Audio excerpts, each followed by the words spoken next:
In this video, I'm going to show you how to calculate risk on TradeLocker. Now, the first thing you want to do, you want to go down here to the bottom right, where you can see the sell and buy buttons and the amount of lots.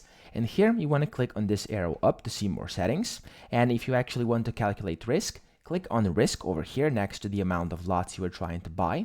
And then first, of course, you have to set your stop loss, which I'm going to put, for example, over here, down here. And you can, of course, also set the take profits if you want to as well, which I'm going to put up here.